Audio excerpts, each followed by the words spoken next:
Olemme Helsingin seudun linja-autohenkilökunta ja me olemme aina valmiit lakkoilemaan silloin, kun se on tarvitsee.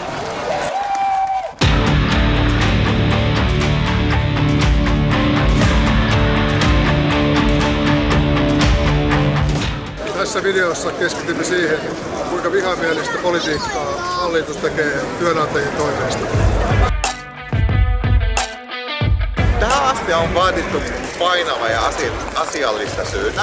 Hallitus siis haluaa helpottaa irtisanomista henkilökohtaisesta syystä.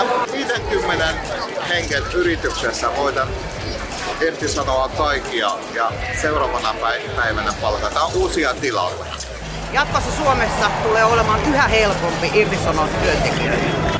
Tämä kertoo karua kieltä suomalaisen työelämän ongelmista. Kokoonnumme suurella joukolla vastustamaan hallituksen leikkauksia. Viestin voi myös lukea niin, että meitä on syytä arvostaa ja kunnioittaa.